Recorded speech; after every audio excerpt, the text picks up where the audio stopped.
আজকের এই বিশেষ আয়োজনে সবাইকে স্বাগত। আজ আমরা রন্ধনশিল্পের দারুণ একটা সুস্বাদু যাত্রায় অংশ নিতে যাচ্ছি। এমন একটা ডেজার্ট যা যুগে যুগে সারা বিশ্বের মানুষের মন জয় করে এসেছে। হ্যাঁ, ঠিকই ধরেছেন, আইসক্রিম। তবে প্রাচীনকালের দুর্লভ পাহাড়ের বরফ থেকে শুরু করে আধুনিক বিজ্ঞানের সাহায্যে তৈরি আজকের এই জাদুকরী খাবার কিভাবে এই অবিশ্বাস্য রূপান্তর ঘটল, সেই রোমাঞ্চকর ইতিহাসটাই আজ আমরা ধাপে ধাপে উন্মোচন করব। তো চলুন মূল গল্পে ঢোকা যাক। একটু ভেবে দেখুন তো, একটা সময় এই খাবারটি ছিল এতটাই দুর্লভ যে কেবল রাজ পরিবারের সদস্যরাই এর স্বাদ নিতে পারতেন। আর আজ পৃথিবীর যে কোনো প্রান্তে যে কোনো মুদি দোকানে গেলেই এটা পাওয়া যায়। প্রাচীনকালের সেই চরম সীমাবদ্ধতা আর আজকের এই বিশাল প্রাচুর্যের মধ্যে যে আকাশ-পাতাল তফাৎ, সেটা সত্যি অবাক করার মতো। ইতিহাস, সংস্কৃতি আর বিজ্ঞানের একটা দারুণ মিশেল লুকিয়ে আছে এই পুরো যাত্রাপথে। একদম প্রাচীনকালের দিকে তাকালে দেখব বরফ জাতীয় এই খাবারগুলো ছিল পুরোপুরিভাবে অভিজাতদের একচেটিয়া অধিকার। এই যেমন ৫৫০ খ্রিস্টপূর্বাব্দে পারস্যে জাফরান আর মধু দিয়ে বরফ খাওয়ার রেওয়াজ ছিল। আবার রোমানরা বরফে ছিটানো মিষ্টি ডেজার্ট খেতে ভালোবাসত। অন্যদিকে জাপানের হেয়ান আমলের রাজকীয় দরবারে পরিবেশন করা হতো কাকিগোরি নামের এক ধরনের কুচানো বরফ। মনে রাখতে হবে, তখন কিন্তু কোনো ফ্রিজ ছিল না।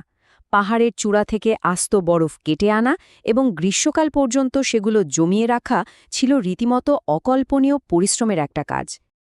এরপরেই ঘটে ইতিহাসের সেই মোড় ঘোরানো ম্যাজিক, বিজ্ঞান আর রন্ধনশিল্পের এক অসাধারণ মিলন।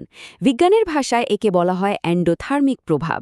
মানুষ বুঝতে পারল যে শুধু ক্রিমকে ঠান্ডা করে রাখাই শেষ কথা নয়, বরফের সাথে লবণ মেশালে বরফের গলনাঙ্ক কমে যায়। আর এই মিশ্রণটা তখন চারপাশের ক্রিম থেকে তাপ শুষে নিয়ে ক্রিমটাকে রীতিমতো জমাট বাঁধতে সাহায্য করে। বলতে গেলে ক্রিমকে সত্যিকারের জমাট বাঁধানোর এই পদ্ধতিটাই ছিল আইসক্রিমের ইতিহাসের সবচেয়ে বড় টার্নিং পয়েন্ট। ইতিহাস ঘাটলে কিন্তু অনেক মজার মজার গুজবও শোনা যায়। অনেকেই বেশ জোর দিয়ে বলেন যে মার্কো পোলো নাকি চীন থেকে এই খাবারটি ইটালিতে নিয়ে এসেছিলেন, অথবা ক্যাথরিন ডি মেডিসি এটা ফ্রান্সে পরিচিত করেছিলেন। কিন্তু আসল সত্যটা কি জানেন? ঐতিহাসিক বর্ণনায় এর কোনো শক্ত প্রমাণই নেই। এমনকি ডি মেডিসি জন্মের আগে থেকেই ফ্রান্সে এই ধরনের খাবারের অস্তিত্ব ছিল।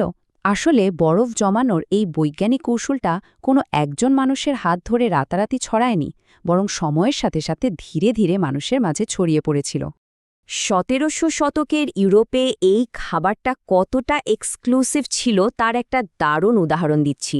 ইংল্যান্ডের রাজা দ্বিতীয় চার্লসের সেন্ট জর্জের সেই বিখ্যাত ভোজসভার কথা একবার ভাবুন। অত বড় একটা রাজকীয় আয়োজন, শত শত অভিজাত অতিথি, অথচ পুরো ভোজসভায় শুধুমাত্র রাজার টেবিলেই ১ প্লেট আইসক্রিম পরিবেশন করা হয়েছিল। মানে এটা ছিল স্রেফ রাজার অধিকার। এই হিমায়িত তুষারের রেসিপি যেন কোনোভাবেই বাইরে ফাঁস না হয়, সেজন্য রাজা নাকি তার কারিগরকে আজীবন পেনশন দেওয়ার প্রস্তাবও দিয়েছিলেন।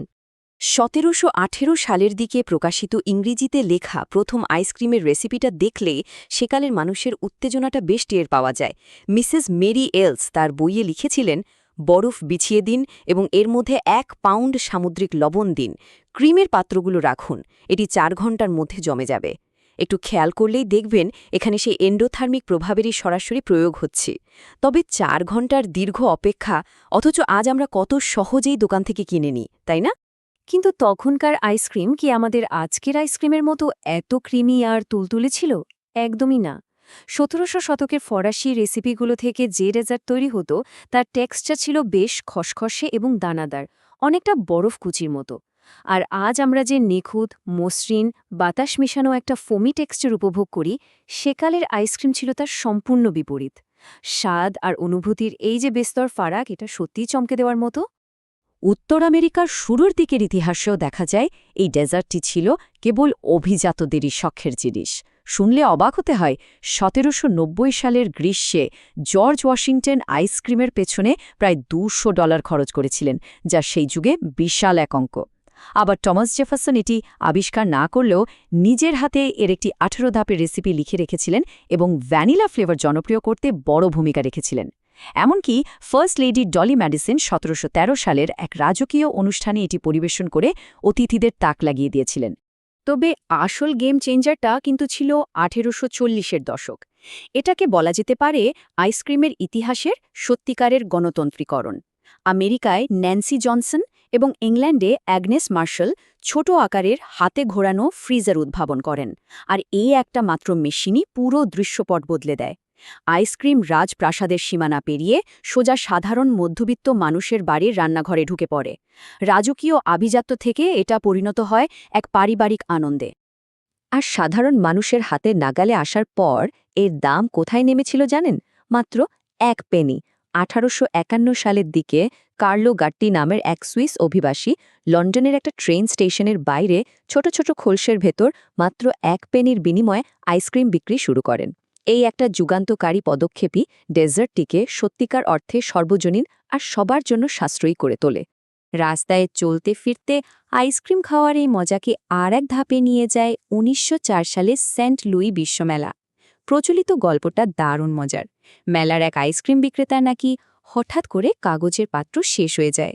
তখন তিনি দিশেহারা হয়ে পাশের একটি বুথ থেকে সিরিয়ান ওয়াফেল বিক্রেতার সাহায্য নেন এবং সেই ওয়াফেলগুলোকে পেঁচিয়েই তৈরি করে ফেলেন ইতিহাসের প্রথম আইসক্রিম কোন।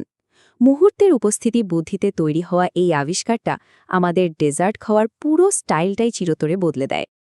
আচ্ছা, এবার একটু ভেতরের আধুনিক বিজ্ঞানের দিকে তাকানো যাক। আজকের দিনের আইসক্রিম কিন্তু স্রেফ দুধ আর চিনির সাধারণ মিশ্রণ নয়। এটা অত্যন্ত নিখুঁতভাবে তৈরি একটা কলয়েডাল এমলশন।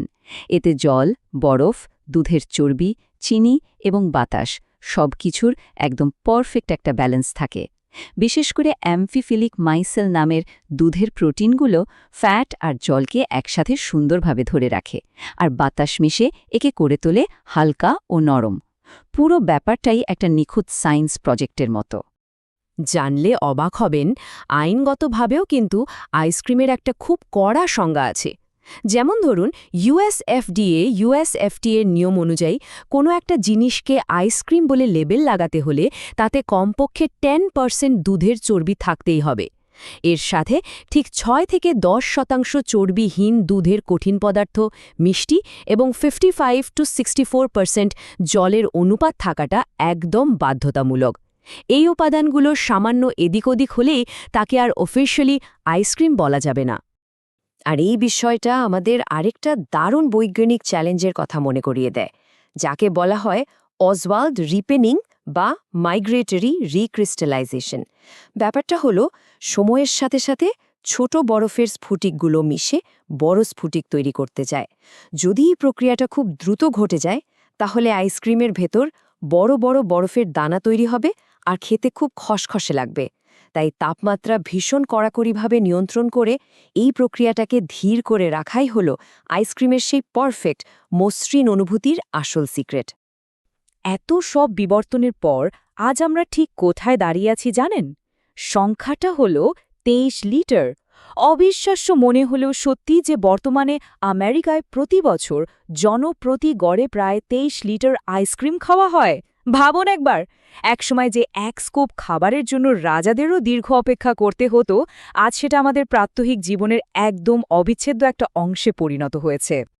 পাহাড়ের চূড়ো থেকে আনা দুর্লভ বরফ দিয়ে শুরু হয়েছিল যে যাত্রা, আজ তা এসে ঠেকেছে তরল নাইট্রোজেন ব্যবহার করে চোখের পলকে আইসক্রিম জমানোর প্রযুক্তিতে। এই অবিশ্বাস্য বিবর্তন আমাদের একটা কথাই মনে করিয়ে দেয় যে রন্ধনশিল্পের উদ্ভাবন কখনোই থেমে থাকার নয়। বিজ্ঞান আর প্রযুক্তির এই অবিরাম উন্নতির যুগে ভবিষ্যতে আর কোন নতুন এবং যুগান্তকারী আবিষ্কার এই প্রিয় ডেজার্টটিকে সম্পূর্ণ নতুন রূপ দেবে, সেটা ভাবতেও রোমাঞ্চ লাগে। হয়তো ভবিষ্যতের কোনো এক অভাবনীয় স্বাদ খুব শীঘ্রই আমাদের জন্য অপেক্ষা করছে। আজকের এই বিশ্লেষণে আমাদের সাথে থাকার জন্য অসংখ্য ধন্যবাদ।